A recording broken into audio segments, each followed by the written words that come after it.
Hi guys, आप लोग कैसे हैं? हमें कमेंट करके बताएं। और देखिए, आज हम आप लोगों के लिए लेकर आए मौलिक अधिकार। और देखिए दोस्तों, हम और पहले आप लोगों को बता चुके हैं फर्स्ट वाली वीडियो में मौलिक अधिकार। तो उसमें 3 कवर करा दिए थे दोस्तों, और 3 रह गया था। तो हम इस वीडियो में देखेंगे 3 वो पढ़ लेंगे दोस्तों। तो देखिए, चलिए हम डायरेक्ट चलते हैं। और ये देखिए दोस्तों, हम आज कवर करेंगे धार्मिक स्वतंत्रता का अधिकार और संस्कृति और शिक्षा का संबंधित अधिकार और संवैधानिक उपचारों का अधिकार। ये तीनों हम इस वीडियो में कवर करेंगे दोस्तों। तो चलिए हम डायरेक्ट क्वेश्चन पे चलते हैं। और अभी तक चैनल को आप सब्सक्राइब अगर आप नहीं किए हैं तो एक बार चैनल को सब्सक्राइब कर दें और लाल वाला बटन को दबाकर और लाइक कर दें दोस्तों। देखिए, आपको समय न लेते हुए डायरेक्ट चलते हैं क्वेश्चन पे। तो चलिए देखते हैं, हम बढ़िया से पढ़ेंगे, कॉन्सेप्ट से और फिगर से समझते हैं दोस्तों।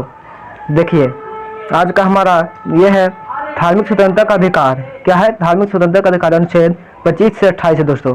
3 हम कवर कर लिए थे, 4 ये है दोस्तों धार्मिक स्वतंत्रता का अधिकार अनुच्छेद 25 से 28 तक है।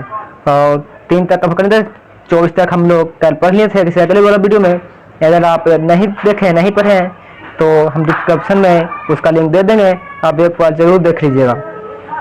तो चलिए दोस्तों, देखिए अनुच्छेद 26 में यह कहता है धार्मिक कार्यों के प्रतिबंध के स्वतंत्रता है दोस्तों। क्या धार्मिक कार्यों के प्रतिबंध के स्वतंत्रता है? जैसे में आप देखिए, कोई धर्म धार्मिक है कार्य, किसी भी धर्म का आप प्रचार कर सकते हैं, इसके स्वतंत्र है दोस्तों। किसी भी धर्म को आप मान भी सकते हैं। इसके अंतर्गत कोई भी व्यक्ति अपने धर्म के लिए संस्थानों की स्थापना कानूनी रूप से धार्मिक संपत्ति का अर्जन स्वामित्व पर प्रशासन करने का अधिकार है। कानूनी रूप से आपको धर्म का प्रचार करने का अधिकार है, पर यह नहीं आप कर सकते किसी को जबरदस्ती कि आप मंदिर में जाए तो मस्जिद में जाए, या मस्जिद में है तो मंदिर में जाने के लिए, क्योंकि यहाँ पे किसी का कोई धर्म नहीं है। आपको जो मन है वो धर्म मान सकते हैं।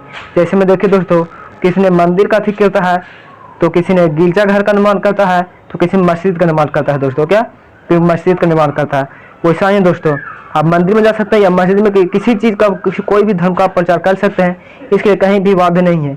और कोई लेकिन कानूनी रूप से कोई भी स्कूल हो या शिक्षा संस्था हो, वहाँ आपको धर्म के सिवाय प्रचार नहीं दिया, शिक्षा नहीं दिया जाता है। चाहे कोई भी स्कूल हो, वहाँ धर्म के लिए शिक्षा नहीं दिया जाता है दोस्तों।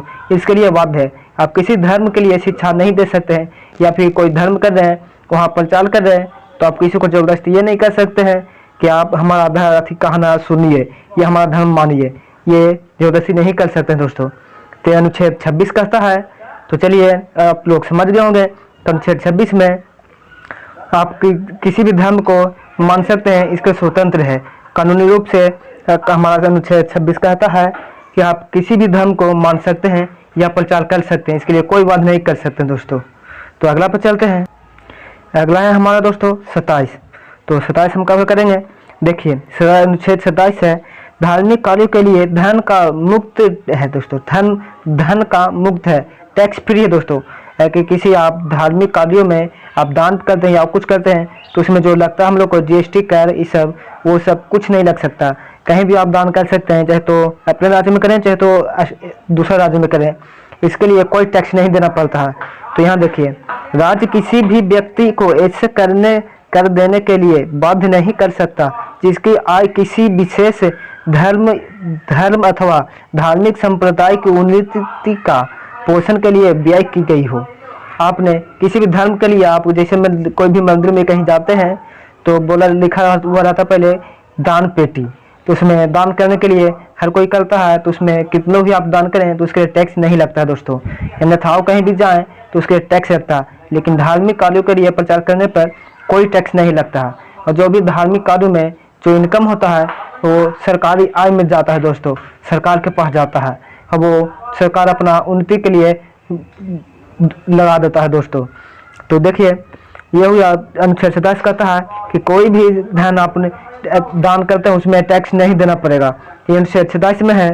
तो और 28 देखते हैं दोस्तों। तो 28 हमारा है सरकारी खर्च से चलने वाले संस्थानों में धार्मिक शिक्षा नहीं दी जाएगी। हम आपको बताए हैं अनुच्छेद 26 में सरकारी खर्च से चलने वाले संस्थानों में धार्मिक शिक्षा नहीं दी जाएगी। जैसे में देखिए दोस्तों, कोई भी स्कूल हो जो सरकार की तरफ से चलता हो, प्राइवेट नहीं तो ज़्यादा सरकारी की बात करते हैं हम, तो सरकारी स्कूल में कभी भी धर्म के लिए शिक्षा नहीं दिया जाता। कोई भी धर्म हो उसके लिए शिक्षा नहीं दे सकता सरकारी स्कूल में। प्राइवेट में भी यहाँ तक है तो नहीं देने का उसको अलाउ है, उसके पर कानूनी कार्रवाई नहीं तो किया जाएगा अगर धर्म पे वो शिक्षा देगा तो देखिए आगे दोस्तों, इसके अंतर्गत सरकारी खर्च से चलने वाली किसी भी शिक्षा संस्थानों में देख रहे हैं कोई धार्मिक शिक्षा नहीं दी जाएगी। ऐसे शिक्षण संस्थान अपने विद्यार्थियों को किसी धार्मिक अनुष्ठान में भाग लेने या किसी धर्म उपदेश को जबरदस्ती सुनने हेतु बाध्य नहीं कर सकते हैं। क्या कोई भी धर्म आपको प्रचार कर रहा तो वहाँ पर हमको मन है तो सुने, न मन है तो नहीं सुनेंगे। इसके लिए कोई हमको ये नहीं कर सकता है कि नहीं तुम जबरदस्ती सुनो। दोस्तों यही है कि धर्म के लिए कोई भी सरकारी संस्था में अनुच्छेद हमारा 28 कहता है कि सरकारी संस्था में आपको शिक्षा नहीं दिया जाएगा। अगर शिक्षा धर्म के लिए लेना है तो अपना धर्म, जहाँ धर्म के लिए प्रचार हो रहा है वहाँ आप जाके ले सकते शिक्षा उसके लिए। और अपने धर्म के लिए कोई भी सरकारी संस्था में जो सरकार की तरह से चलता हो उसमें प्रचार नहीं कर सकते आप अपने धर्म को। तो अनुच्छेद 28 में ये हो गया दोस्तों। तो अनुच्छेद 29 चलते हैं, 28 तक हो गया। धार्मिक स्वतंत्रता का अधिकार में ये दोनों था। तो आपसे डायरेक्ट क्वेश्चन पूछेगा कि अनुच्छेद 25 से 28 में कौन सा धर्म चल रहा है, तो आपको बताना है कि धार्मिक स्वतंत्रता का अधिकार। वो डायरेक्ट पूछेगा अनुच्छेद 25 से 28 में कौन सा अनुच्छेद है, तो आपको बताना है धार्मिक स्वतंत्रता का अधिकार। अगर ये पूछ दिया कि अनुच्छेद 27 में क्या है, तो धार्मिक कार्य के लिए धन का कर मुक्त है दोस्तों, आपको डायरेक्ट ये बताना है। और अनुच्छेद बोल दिया 28 में क्या है, अनुच्छेद कौन सा अनुच्छेद है, तो बताना है आपको सरकारी खर्च से चलने वाले संस्थानों में धार्मिक शिक्षा नहीं दी जाएगी। तो आपको बताना यह है दोस्तों, लेकिन आपको समझाने के लिए हम इतना लिख कर बताए हैं दोस्तों। तो अगले चलते हैं अब पाँचवा पे। तो देखिए हमारा पाँचवा यह है संस्कृति एवं शिक्षा से संबंधित अधिकार। क्या अनुच्छेद 29 से 30 तक है दोस्तों। पाँच में क्या है, संस्कृति एवं शिक्षा संबंधित अधिकार अनुच्छेद 29 से 30 है दोस्तों। इसमें मुख्य रूप से दो ही अनुच्छेद है। तो देखिए अनुच्छेद 29 देखते हैं हम, तो अल्पसंख्यक वर्गों के हितों का संरक्षण। अनुच्छेद 29 में अल्पसंख्यक वर्गों के हितों का संरक्षण, जिसको देखिए दोस्तों, इसके अंतर्गत कोई भी अल्पसंख्यक वर्ग अपनी भाषा, लिपि, संस्कृति को सुरक्षित रख सकता है और केवल भाषा, जाति, धर्म के आधार पर उसे किसी भी शैक्षणिक संस्था में प्रवेश करने से नहीं रोका जाएगा। जैसे हम देख सकते हो, उसे किसी भी शिक्षा संस्था में प्रवेश करने से नहीं रोका जा सकता। आप अगर भाषा है, लिपि है, संस्कृति है, आप कहीं भी जाइए तो उसको मान कर सकते। जैसे देखिए पहले ये मान नहीं था दोस्तों, अनुच्छेद 29 नहीं था, तो अल्पसंख्यक दोस्तों पहले देखिए ये गिरा हुआ है दोस्तों, क्या झुका हुआ था। जब अनुच्छेद 29 उसको मिल गया तो ये खड़ा हो गया। जैसे देखिए खड़ा है तो ये खड़ा हो गया, टाइट हो गया दोस्तों।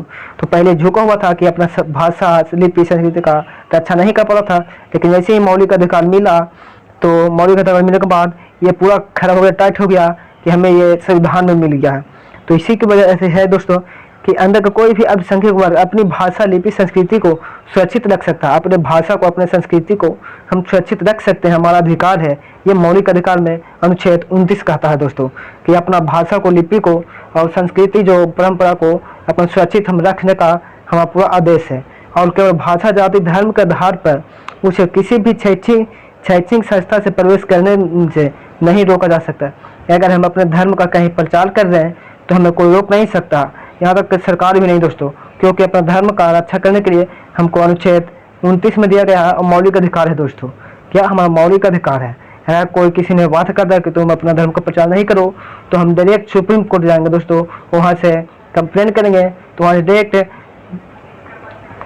सुप्रीम कोर्ट ने रेट जारी कर देगा, और रेट जारी कर देगा तो उसे वाद हो जाएगा दोस्तों, उस पर कानूनी कार्रवाई किया जाएगा। तो हमें कोई रोक नहीं सकता है धर्म का प्रचार करने से। तो ये हो गया अनुच्छेद 29 में दोस्तों। तो शिक्षा संस्था में प्रवेश करने से नहीं रोका जाएगा। शिक्षा संस्था में प्रवेश करने से, यानी हम शिक्षा लेना चाहते हैं धर्म के लिए, तो नहीं रोका जाएगा। ये अनुच्छेद 29 में हो गया। और अनुच्छेद 30 में देखते हैं, तो हमारा अनुच्छेद 30 है अल्पसंख्यक वर्गों को अपने शिक्षा संस्थानों की स्थापना और प्रशासन करने का अधिकार है। क्या अल्पसंख्यक वर्गों को अपने शिक्षा और संस्थानों की स्थापना और प्रशासन करने का पूरा अधिकार है दोस्तों।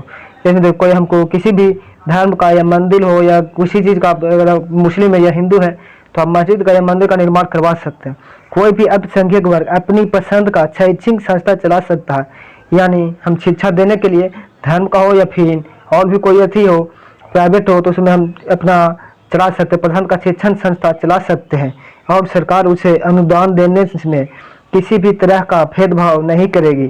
सरकार कोई इसी तरह को अथी नहीं करेगा। जैसे में दोस्तों मदरसा है, संस्कृत है, विद्यालय, संस्कृत विद्यालय दोस्तों, हम चाहें तो संस्कृत विद्यालय अपना पसंद का खोल सकते हैं, चला सकते हैं, किसी को पढ़ा सकते हैं जो पढ़ना चाहता हो। जो नहीं पढ़ना चाहता उसे हम जबरदस्ती पढ़ा भी नहीं सकते कि नहीं तुम पढ़ो। जो अपना मन से पढ़ना चाहता है उसे हम पढ़ा सकते हैं, उसको बता सकते हैं अपना संस्कृति के बारे में दोस्तों, जिसमें कोई भी अल्पसंख्यक वर्ग अपनी पसंद का शैक्षणिक संस्था चला सकता है। क्या दिया हुआ है संविधान में कि शैक्षणिक संस्था चला सकता है और सरकार उसे अनुदान देने से कभी किसी तरह भेदभाव नहीं करेगी। ये अनुच्छेद 30 कहता है दोस्तों। तो अगर आपसे क्वेश्चन पूछे कि अनुच्छेद 30 में क्या है, तो आपको बताना है अल्पसंख्यक वर्गों को अपने शिक्षा संस्थानों की स्थापना और प्रशंसा करने का अधिकार है। हमें अपने शिक्षा किसी भी स्कूल में खोलने का और स्कूल खोल के अपनी संस्कृति या किसी चीज़ का प्रचार करने हमको पूरा अधिकार है। ये अनुच्छेद 30 में है दोस्तों। तो यहाँ हो गया 30 तक, तो अनुच्छेद 5 हुआ। अब 29 30 सब चलते हैं 31 पे। तो देखिए दोस्तों हम 31 नहीं बताया, देखिए हम डायरेक्ट 32 पे आ गए हैं। और संवैधानिक उपचारों का अधिकार है दोस्तों। क्या संवैधानिक उपचारों का अनुच्छेद 32 है। तो आप लोग सोच रहे होंगे कि 30 क्यों नहीं बताए, तो 30 के बारे में हम पहले बता चुके हैं फर्स्ट वाले वीडियो में। जो अनुच्छेद 31 में था संपत्ति का अधिकार था दोस्तों। क्या संपत्ति का अधिकार, उसको संपत्ति का अधिकार को हटा के कानूनी अधिकार कर दिया गया है। तो यह हम अनुच्छेद 31 बता चुके हैं पहले वाले वीडियो में। तो देखिए संवैधानिक उपचारों के अधिकार को डॉक्टर भीमराव अम्बेडकर ने संविधान का हृदय और आत्मा कहा है। अनुच्छेद 32 को संविधान का हृदय और आत्मा कहा है दोस्तों।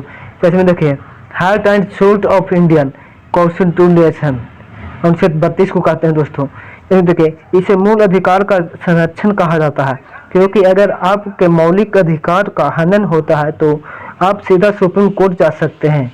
जैसे मौलिक अधिकार में जितना हमको अधिकार मिला है दोस्तों, उसमें से किसी चीज़ का हनन होता है या जबरदस्ती को हम पे जोर डालता है तो हम डायरेक्ट सुप्रीम कोर्ट जा सकते हैं। इनमें सुप्रीम कोर्ट को व्यक्ति ने मूल अधिकारों को सुरक्षित करने के लिए रीट जारी करता है। क्या रीट जारी कर देता है। जैसे देखिए बनती प्रत्यक्षीकरण, क्या हो गया, बनती प्रत्यक्षीकरण हो गया दोस्तों, परमादेश हो गया, अधिकार वृक्ष हो गया, प्रतिषेध हो गया, उत्प्रेषण हो गया। ये सब सुप्रीम कोर्ट जारी करता है दोस्तों। तो देखिए अनुच्छेद 32 में यही है। अनुच्छेद 33 तो आप पहले वाले वीडियो में देख लीजिएगा, क्योंकि हम इसका लिंक डिस्क्रिप्शन में दे देंगे। तो यहाँ इसे मूल अधिकारों से संरक्षण कहा जाता है। अगर अनुच्छेद 32 आपको पूछे तो आपको डायरेक्ट बताना है कि संवैधानिक उपचारों का अधिकार है। क्या अनुच्छेद 32 में संवैधानिक उपचारों का अधिकार है। देखिए इसे मूल अधिकारों का संरक्षण कहा जाता है। क्या मूल अधिकारों का संरक्षण कहा जाता है, क्योंकि अगर आप में मौलिक अधिकार का हनन होता है तो आप सीधा सुप्रीम कोर्ट जा सकते हैं और वहाँ अपना कंप्लेन कर सकते हैं। ठीक है दोस्तों। और देखिए यहाँ सुप्रीम कोर्ट व्यक्ति के मूल अधिकार को सुरक्षित करने के लिए रीट जारी करता है। क्या रीट जारी करता है, जैसे बनती प्रत्यक्षीकरण हो गया दोस्तों। तो एक सेकंड दोस्तों, और आपको ये याद रखना है दोस्तों कि देखिए भारत का संविधान का आत्मा किस अनुच्छेद को कहा जाता है। तो आपको डायरेक्ट बताना है कि अनुच्छेद 32 को संविधान का आत्मा कहा जाता है। तो ये हो गया। और देखिए अगर आपको किसी भी अगर लड़ाई झगड़ा कहीं भी राज्य में कहीं भी आपका गाँव में होता है तो आप डायरेक्ट सुप्रीम कोर्ट नहीं चले जाते हैं दोस्तों, क्योंकि ये देखिए है सुप्रीम कोर्ट है दोस्तों। तो आप एक सुप्रीम कोर्ट नहीं जा सकते हैं, क्योंकि आप पहले डिस्ट्रिक्ट कोर्ट जाएंगे उच्च न्यायालय में, उसके बाद जाएंगे हाई कोर्ट में, उसके बाद जाइएगा सुप्रीम कोर्ट में दोस्तों। तो लेकिन अगर मौलिक अधिकार को हनन होता है और कोई विरोध करता है तो आप डायरेक्ट सुप्रीम कोर्ट जा सकते हैं। तो क्या डायरेक्ट सुप्रीम कोर्ट जा सकते हैं और वहाँ अपना कंप्लेन कर सकते हैं। तो वहाँ सुप्रीम कोर्ट क्या करेगा, आपको रीट जारी कर देगा। क्या रीट जारी करेगा, वही रीट है 5 प्रकार का दोस्तों। तो वह बनती प्रत्यक्षीकरण, परमादेश, अधिकार वृक्ष, प्रतिषेध और उत्प्रेषण ये होता है दोस्तों 5 प्रकार के रीट। तो आज के लिए इतना है दोस्तों। अगला वीडियो में हम रीट के लिए लेकर आए हैं दोस्तों। ये 5 रीट है दोस्तों। तो ये 5 अगर हम वीडियो में बताएंगे तो अभी तक आपने चैनल को सब्सक्राइब नहीं किया है तो एक बार चैनल को सब्सक्राइब कर दें और लाइक कर दें दोस्तों। तो आज के लिए इतना ही। थैंक यू दोस्त, थैंक यू कार्ड। अगले वीडियो में हम रीट लेकर आएंगे दोस्तों। तो ठीक है दोस्तों, बाय।